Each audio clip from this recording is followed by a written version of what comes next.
플로리다와 뉴욕 등 여러 주에 걸쳐 위장 결혼을 통해 영주권 취득을 시도한 이민 사기 사건이 연방 수사망에 적발돼 11명이 기소됐습니다. 연방노동부가 전문직 취업 비자 H-1B 프로그램에 대한 현장 단속을 강화하는 새 조치가 시행되면서 무작위 점검이 더 자주 진행될 것으로 보입니다. 챗 GPT의 유료 구독을 취소하자는 퀴 GPT 운동이 확산하고 있습니다. 유명 인사들도 가세하면서 현재까지 구독 해지를 인증한 인원이 70만 명을 넘어섰습니다. 최근 기록적인 폭설과 한파로 뉴욕시에서 최소 26명이 사망한 가운데 이번 주말 또다시 강력한 겨울 폭풍이 불어닥칠 것으로 보입니다.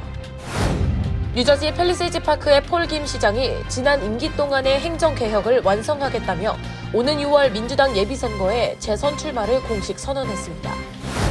재외동포청이 해외 동포 청년의 국내 유학과 정착을 돕기 위한 사업을 경쟁률 3대 1이 넘는 관심 속에 본격적으로 시작했습니다.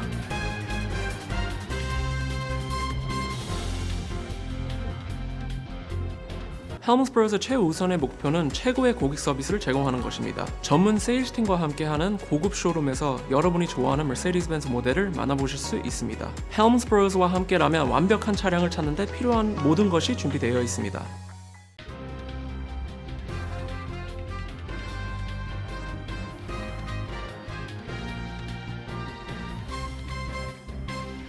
안녕하십니까. KBTV 뉴스9 신영주입니다.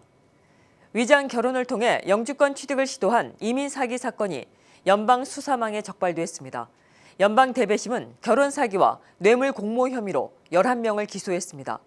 범행은 뉴욕과 플로리다 등 여러 주에 걸쳐 이뤄진 것으로 나타났으며 모집 대상에는 현역과 전역 군인도 포함된 것으로 조사됐습니다. 미주 조선일보는 연방 수사당국이 위장 결혼을 통해 영주권 취득을 시도한 이민 사기 사건을 적발했다고 보도했습니다. 이에 따르면 연방정부는 결혼 사기와 뇌물 공모 혐의로 총 11명을 재판에 넘겼습니다. 이들은 중국 국적자들이 미국 이민 절차를 우회해 영주권을 받을 수 있도록 미국 시민권자를 모집해 위장 결혼을 알선한 혐의를 받고 있습니다. 모집 대상에는 현역 군인과 전역 군인도 포함된 것으로 조사됐으며 범행은 뉴욕을 비롯해 플로리다, 커네디컷, 네바다 등 여러 주에서 진행된 것으로 파악됐습니다. 수사당국은 이들이 실제 부부처럼 보이도록 사진을 촬영해 이민 심사를 통과하려고 했다고 밝혔습니다. 금전은 3단계로 지급됐습니다. 먼저 미국인 배우자에게 성금을 지급하고 중국 국적자가 합법적 체류 신분을 취득한 뒤 두 번째 금액을 지급했으며 이후 이혼이 완료되면 최종 금액을 지급하는 방식이었습니다. 또 이와는 별도로 지난 2024년 8월 플로리다주 잭슨빌에서도 위장 결혼과 관련해 2명이 기소됐습니다. 이 사건에 연루된 전직 미 해군 4명은 재판에서 유죄를 인정했고 현재 형량 선고를 앞두고 있습니다. 기소장에는 용의자 중 3명이 공무원에게 뇌물을 제공하기로 공모한 혐의도 포함된 것으로 전해졌습니다. 백승민 이민전문 변호사는 위장 결혼이 적발될 경우 이미 영주권을 받은 경우에도 취소될 수 있다고 설명했습니다. 또 시민권을 취득한 이후라도 예외는 아니라고 말했습니다. 영주권을 받은 이후에 새로 발견된 사실로 인해서 영주권이 제대로 발급이 안 되었다는 것이 발견되면 영주권을 취소할 수 있습니다. 시민권을 취득했다 하더라도 시민권 취득 시에 영주권을 제대로 발급받았는지를 확인하기 때문에 시민권 심사 중에 발견되면 시민권 거절과 더불어 영주권 취소까지 연결될 수 있고요. 또는 시민권 취득 이후에도 이러한 사실이 발견되면 시민권 박탈, 그 이후에 영주권 취소, 추방재판까지 이어질 수 있습니다. 또 시민권자가 위장 결혼에 연루될 경우 형사처벌이 가능하다고 밝혔습니다. 위장 결혼으로 이민국에서의 서류가 지급되고 나면 그 이후에 형사재판으로 넘어갔을 때 약 5년의 형량 또는 25만 불의 벌금을 낼 수 있다라고 법은 지정하고 있습니다. 미국에서 결혼 사기는 연방 범죄로 이민제도의 근간을 훼손하는 중대한 위법 행위로 간주됩니다. 외국인의 비자 또는 영주권 취득을 돕기 위해 위장으로 결혼에 동의한 미국 시민권자나 영주권자는 형사 기소와 함께 벌금과 징역형에 처해질 수 있습니다. 또한 신청자 역시 추방과 향후 이민 혜택 박탈, 장기 입국 금지 등의 처분을 받을 수 있습니다. 이번 사건은 이민서비스국을 비롯해 국토안보수사국, 해군범죄수사국, 연방수사국이 공동으로 수사했습니다. 연방노동부가 전문직 취업 비자 H-1B 프로그램에 대한 현장 단속 강화에 나섰습니다. 프로젝트 파이어월이라는 새 조치가 시행되면서 사전 통보 없는 무작위 점검이 더 자주 이뤄질 것으로 보입니다. H-1B 직원을 고용한 기업들에게 영향이 예상됩니다. 연방노동부가 H-1B 비자 프로그램과 관련해 고용주를 대상으로 한 현장 단속을 강화하고 있는 것으로 알려졌습니다. 이 같은 단속 강화는 최근 시행에 들어간 프로젝트 파이어월 조치의 일환입니다. 노동부에 따르면 프로젝트 파이어월은 기업이 숙련된 미국인 근로자를 우선 고용하도록 유도하기 위해 H-1B 비자를 활용하는 고용주에 대한 단속과 처벌을 강화하는 데 목적이 있습니다. 이번 조치에는 조사 방식의 변화도 포함됐습니다. 기존에는 근로자의 불만 제기가 있어야 조사가 시작됐지만 앞으로는 신고가 없더라도 H-1B 관련 법 위반에 대한 합리적 근거가 있을 경우 노동부 장관의 직권으로 조사를 개시할 수 있도록 했습니다. 이민 변호사 업계는 H-1B 직원을 고용한 기업들이 사전 통보 없는 무작위 현장 점검을 더 자주 받을 수 있다고 설명했습니다. 현장 실사에서는 H-1B 청원서와 노동허가 신청서에 기재된 내용이 실제 근무 환경과 일치하는지가 점검됩니다. 직무 내용과 임금 수준, 근무지 주소, 실제 고용 여부 등이 주요 조사 대상입니다. 미이민 변호사협회는 지난 1월 노동부가 프로젝트 파이어월과 관련한 고용주 대상 안내문을 배포했다고 밝혔습니다. 해당 안내문에는 H-1B 비자 고용주의 의무사항과 위반 시 신고 방법이 포함되어 있으며 자격을 갖춘 미국인 근로자를 우선적으로 채용해야 한다는 원칙과 제도 악용에 대한 책임 부과 내용이 명시됐습니다.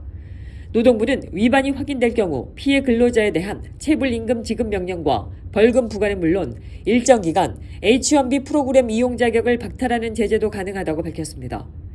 H-1B 비자를 활용하는 기업들, 그리고 이 비자에 의해서 미국에서 일하고 있는 수십만 명의 외국인 근로자들이 이번 단속 강화의 파장을 예의주시하고 있습니다. 오픈 AI의 인공지능 챗봇 챗GPT의 유료 구독을 취소하자는 퀴 GPT 운동이 확산하고 있습니다. 경영진이 도널드 트럼프 대통령 측에 거액을 후원했다는 사실과 이민세관 단속국 아이스의 기술 도입 소식이 도화선이 된 건데요. 유명 인사들도 가세하면서 현재까지 구독 해지를 인증한 게시물을 올린 인원은 70만 명을 넘어섰습니다. 김은지 기자가 보도합니다. 지난 17일 IT 업계에 따르면 최근 X와 인스타그램, 블루스카이 등 소셜미디어를 중심으로 퀴 GPT 해시태그와 함께 챗GPT 구독 취소를 인증하거나 참여를 독려하는 게시물이 확산되고 있습니다. 캠페인을 주관하는 퀴 GPT 측은 공식 홈페이지와 SNS를 통해 보이콧 참여 선언 인원이 70만 명을 넘어섰다고 밝혔습니다. 이번 논란은 진보적 성향의 챗GPT 이용자들과 오픈AI 경영진의 정치적 행보가 충돌하면서 촉발됐습니다. 그렉 브록먼 오픈AI 사장과 부인 안나 브록먼이 지난해 9월 도널드 트럼프 대통령을 지지하는 슈퍼팩 마가에 2,500만 달러를 후원하고 AI 규제 완화를 요구하는 슈퍼팩 리딩 더 퓨처에도 비슷한 규모의 기부를 한 사실이 알려지며 반발이 커졌습니다. 여기에 이민세관 단속국 아이스와의 연관성 논란도 불을 지폈습니다. 국토안보부는 최근 아이스가 신규 채용 과정에서 지원자 이력서 검토에 GPT-4 기반 도구를 활용하고 있다고 공개했습니다. 캠페인 참여자들은 오픈AI 경영진이 트럼프 대통령과 공화당 슈퍼팩에 대한 정치자금 지원을 중단할 때까지 불매 운동을 이어갈 것이라며 구독료가 권위주의적 시스템을 강화하는 데 쓰여서는 안 된다고 주장했습니다. 이들은 챗 GPT의 대안으로 엔트로픽의 클로드와 구글의 제미나이를 제시했으며 해당 서비스들은 한국을 포함한 글로벌 시장에서 사용량이 빠르게 늘고 있는 것으로 전해졌습니다. 할리우드와 학계 인사들도 공개적으로 가세했습니다. 배우 마크 러팔로는 인스타그램을 통해 오픈 AI 경영진은 트럼프 대통령의 주요 후원자이며 그들의 기술은 아이스에 힘을 실어주고 있다며 보이콧을 촉구했고 해당 게시물은 조회수 4천만 회를 넘겼습니다. 이 밖에 뉴욕대 스콧 갤러웨이 교수, 역사학자 리트허르 브레흐만 등도 불매운동에 동참했습니다. 업계에서는 이번 사태가 적자 누적과 경쟁 심화로 부담을 안고 있는 오픈AI에 또 다른 악재로 작용할 수 있다는 분석을 내놓고 있습니다. 시장 조사업체 앱토피아에 따르면 챗GPT의 미국 모바일 점유율은 1년 새 25% 급락한 반면 같은 기간 제미나이는 25%대로 급성장했고 xAI의 그록 역시 점유율을 빠르게 늘리고 있습니다. KBTV 뉴스 김은지입니다. 최근 기록적인 폭설과 한파로 뉴욕시에서 최소 26명이 사망한 가운데 이번 주말 또다시 강력한 겨울 폭풍이 불어닥칠 것으로 보입니다. 동부 해안에 노리스터가 형성될 가능성이 높은 상황으로 기상청은 최대 약 6인치에 달하는 폭설이 내릴 수도 있다고 전망했습니다. 김은지 기자가 보도합니다. 지난달 말부터 시작된 한파와 폭설로 인한 악몽이 채 가시기도 전에 이번 주말 또다시 한파와 눈폭풍이 불어닥칠 것으로 보입니다.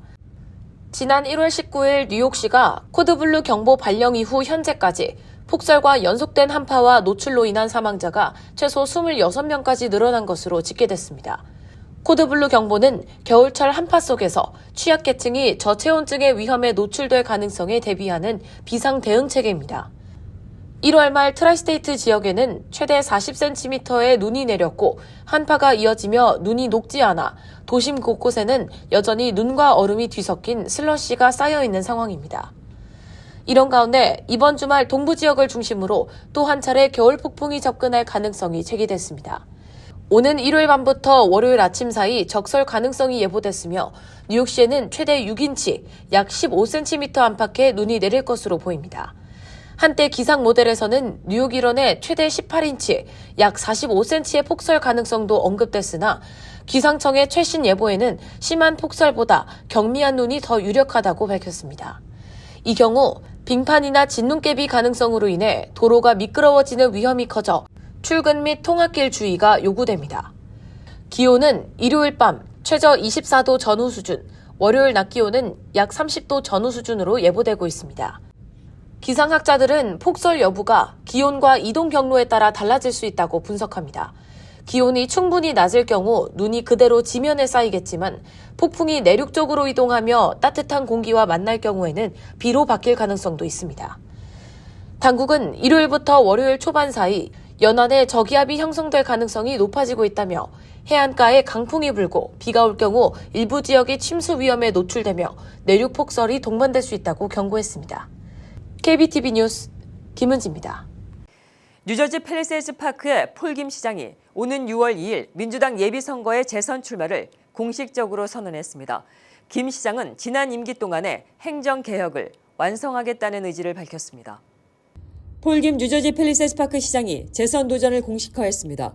김 시장은 17일 성명을 통해 오는 6월 2일 예비선거 출마를 공식 선언하고 지난 임기 동안의 성과를 이어가겠다는 뜻을 밝혔습니다. 주민들이 저한테 기회를 주시면 계속 열심히 우리가 진짜 자랑스러운 타운을 만들고 타민족들한테 존경을 받고 그러면 그때 진짜 웰컴 투 코리아타운이라고 대문자로 끼는 날을 기대하면서 열심히 달리고 있습니다. 김 시장은 재선 출마 배경으로 2년 전 시작한 개혁의 완성을 꼽았습니다. 임기 동안 소방 빌딩 코드 위반 시정, 밀린 세금, 환급 정산, 저소득층과 장애인을 위한 주택 보호, 공무원 디지털 근태 시스템 도입 등 행정 전반의 체질을 바꿨다고 강조했습니다. 또 펠팍 경찰서가 처음으로 뉴저지주 인증을 획득했는데 이는 주내 37%의 경찰서만 받는 공식 인정이라고 밝혔습니다. 재선 공약으로는 스마트 도시 구형과 브로드 애비뉴 상권 활성화, CCTV 확대를 통한 안전 강화를 내세웠습니다. 또 태양광 에너지를 활용한 친환경 주차장을 추진 중이며 정부 보조금도 이전보다 3배 이상 늘려 도로와 공원 인프라 개선에 활용할 계획이라고 밝혔습니다. 처음으로 우리 펠팍이 한국 교포의 대표 자리가 되고 우리 2세들이 진짜 휴일 때, 땡스기빙 때, 이렇게 설날 때 내 고향으로 가겠다, 펠팍으로 가겠다, 자랑스러운 당타운으로 가겠다는 기반을 꼭 잡고 2세들한테 주고 싶습니다. 김 시장은 최근 이민세관 단속국 아이스의 단속 강화로 지역 상권이 크게 흔들리고 있는 문제에도 적극 대응하고 있다고 말했습니다. 가게 내 개인 공간에 영장 없이 진입할 수 없다는 안내문을 배포하고 경찰 직통 핫라인을 개설해 단속 상황 발생 시 신속 대응하는 체계를 마련했다고 밝혔습니다. 또 무료 법률 상담 서비스도 제공하기로 했습니다. 상권 살리기를 위한 정책도 준비 중입니다. 새 업종 입점 시 각종 허가 비용을 면제하고 주차 미터기 운영 시간 조정을 다음 달 의회에서 통과시킨다는 계획입니다. 한편 지난 17일 열린 타운 의회에서는 주민 생활과 직결된 여러 현안이 논의됐습니다. 쓰레기 배출 시간을 수거 당일 오전 6시에서 전날 오후 4시 이후로 완화하는 방안이 검토됐고 단속 부서 일원화 필요성도 제기됐습니다. 재정 분야에서는 주정부 건강보험료가 36.5% 인상될 예정인 가운데 대체 보험 전환 방안이 논의됐으며 소송 증가로 법률 비용도 10만 5천 달러에서 39만 달러로 대폭 늘었습니다. 핵심 사안들은 다음 열리는 의회에서 최종 결정될 예정입니다. 재외동포청이 동포청년의 국내 유학과 정착을 돕기 위한 동포청년 인재 유치 정착 지원 사업의 학업 지원 대상자를 확정했습니다. 경쟁률 3대 1을 넘는 관심 속에 첫 해 사업이 본격적으로 시작됩니다. 자세한 소식 김은지 기자가 전해드립니다. 재외동포청과 재외동포협력센터는 지난 13일 동포청년 인재 유치 및 정착 지원 사업 가운데 학업 지원 부문 대상자 선정을 완료했다고 16일 밝혔습니다. 이번 사업은 2026년부터 새롭게 시행되는 정책으로 해외 거주하거나 한국에 체류 중인 동포청년이 대한민국에서 학업을 이어가고 취업과 지역사회 정착까지 준비할 수 있도록 단계별로 지원하는 프로그램입니다. 선정된 대상자는 한국 내 대학 및 대학원 과정 또는 한국어 연수 과정에 필요한 등록금과 학업 장려금을 지원받게 됩니다. 지난해 말부터 올 초까지 진행된 공모에는 국내외 동포 청년들이 다수 지원했으며 약 3.3대 1의 경쟁률을 기록했습니다. 심사는 외부 전문가로 구성된 위원단이 맡아 지원자의 역량과 성장 가능성, 국내 정착 의지 등을 종합적으로 평가해 최종 대상자를 결정했습니다. 재외동포청은 지난 8월 국무회의에서 2026년 예산안을 최종 의결받았으며 1,092억 원의 지출 예산안을 승인받았습니다. 동포청은 첫 해이자 접수 기간이 비교적 짧았음에도 높은 경쟁률을 보인 점에 주목하며 동포 청년들의 관심이 뜨겁다고 설명했습니다. 동포청은 향후 학업 지원뿐 아니라 이들의 취업과 정착을 돕기 위한 후속 프로그램도 확대해 나간다는 계획입니다. 특히 하반기 중 추가 지원 대상자를 선발하는 한편 국내 정착을 희망하는 동포 청년을 위한 취업 교육 및 훈련 지원 사업도 연내 진행할 예정입니다. 재외동포청 관계자는 해외와 국내 체류 동포 청년이 대한민국에서 역량을 발휘하고 안정적으로 정착할 수 있도록 정책적 지원을 지속적으로 확대해 나가겠다며 동포 청년 인재가 지역 사회와 산업 현장에서 활력을 불어넣고 국가 경쟁력 강화로 이어질 수 있도록 적극 뒷받침하겠다고 밝혔습니다. KBTV 뉴스 김은지입니다. 퀸즈보로 브릿지에서 소셜미디어 유행을 따라 교량을 오르던 10대가 추락했다가 구조됐습니다. 당국에 따르면 16살 소녀는 루즈벨트 아일랜드 인근 교량 구간을 오르던 중 약 50피트 아래 가로 세로 3피트 크기의 좁은 공간으로 떨어졌습니다. 사고는 월요일 밤 9시쯤 발생했으며 뉴욕 소방국과 뉴욕 경찰이 출동해 구조 작업을 벌였습니다. 소방대원들은 교량타워를 수색하던 중 신발과 혈흔을 발견하고 위치를 특정했으며 특수 장비를 이용해 소년을 끌어올렸습니다. 소방관은 피해자가 심각한 외상을 입은 상태였다고 전했습니다. 사고 당시 소년은 친구들과 함께 있었지만 친구들은 사고 이후 현장을 떠난 것으로 전해졌고 당국에 신고한 사람은 다른 인물로 알려졌습니다. 현재 피해자는 병원에서 회복 중입니다. 미 연방의회 의사당에 산탄총을 들고 돌진한 10대 남성이 경찰에 체포됐습니다. 미 의사당 경찰청은 17일 기자회견을 열고 18세 남성이 장전된 산탄총과 추가 탄약을 소지한 채 의사당을 향해 뛰어들었다고 밝혔습니다. 이 남성은 SUV 차량을 의사당 인근에 세운 뒤 전술용 조끼와 장갑을 착용한 채 돌진했고 차량 안에서는 군사용 헬멧과 방독면도 발견됐습니다. 차량은 다른 사람 명의로 등록된 것으로 확인됐습니다. 경찰의 제지를 받은 남성은 지시에 따라 총을 내려놓고 바닥에 엎드린 상태로 체포됐습니다. 경찰은 이 남성이 단독으로 행동한 것으로 보고 있으며 신원과 범행 동기는 아직 공개하지 않았습니다. 미 의회는 이번 주 휴회 중이었습니다. 뉴욕 한인회 회칙위원회로부터 합법적 이사장 승계자로 인정받은 문영훈 전 이사장의 승계자로 밝힌 박경은 승계자가 이명석 뉴욕 한인 회장을 향해 재정공개 약속 이행과 중립적 특별감사위원회 구성을 공식 촉구하고 나섰습니다. 박경은 승계자는 이명석 회장이 지난해 12월 31일 언론을 통해 올해 1월 5일까지 한인회의 모든 수입과 지출, 은행 계좌 내역을 공개하겠다고 약속했지만 기한이 한 달 이상 지난 현재까지 공개가 전혀 이뤄지지 않고 있다고 말했습니다. 박경은 승계자는 이 회장 측 추천 인사 3명과 자신이 추천한 인사 3명 등 총 6명으로 구성된 중립적 공동특별감사위원회 설치를 제안했습니다. 위원회는 이 회장 참여 없이 독립적으로 운영하는 방안으로 제시됐습니다. 중국 바이트댄스가 개발한 영상 AI 시댄스가 출시 일주일 만에 전 세계를 뒤흔들고 있습니다. 간단한 명령어 몇 줄만으로 영화 같은 영상을 구현해내면서 할리우드까지 긴장시키고 있습니다. 지난 12일 정식 출시된 시댄스는 2줄짜리 명령어로 만든 톰 크루즈와 브래드 피트의 격투 영상이 소셜미디어에서 조회수 160만 회를 돌파하며 화제를 모았습니다. 영화 데드풀 시리즈 각본가는 이 영상을 보고 할리우드는 끝난 것 같다는 말까지 남겼습니다. 하지만 충격만큼 반발도 거셉니다. 디즈니는 마블과 스타워즈 등 자사 지식재산권을 무단 사용했다며 바이트댄스에 권리 침해 중지 서한을 보냈고 할리우드 배우 노조와 영화협회도 일제히 규탄 성명을 냈습니다. 일본 정부도 자국 애니메이션 지식재산권 침해 가능성을 들어 조사에 착수했습니다. 바이트댄스는 지식재산권과 초상권 보호 조치를 강화하겠다고 밝혔지만 구체적인 내용과 시행 시기는 공개하지 않았습니다. 잠시 후 커뮤니티 브리핑을 전해드립니다. 헬მს브로스 최우선의 목표는 최고의 고객 서비스를 제공하는 것입니다. 전문 세일즈팀과 함께하는 고급 쇼룸에서 여러분이 좋아하는 머세디스-벤츠 모델을 만나보실 수 있습니다. 헬მს브로스와 함께라면 완벽한 차량을 찾는 데 필요한 모든 것이 준비되어 있습니다.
이어서 환율과 증시 전해드립니다.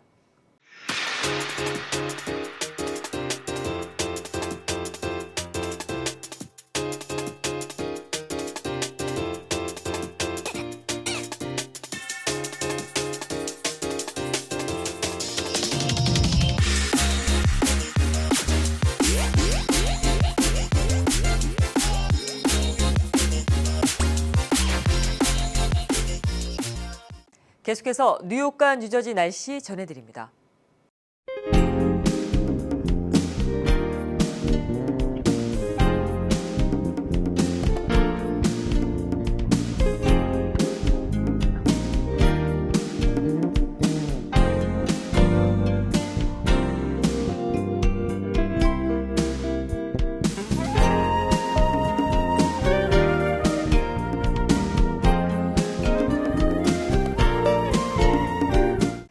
이상으로 KBTV 뉴스9을 모두 마칩니다. 오늘도 시청해주셔서 감사합니다. 편안한 밤 되십시오.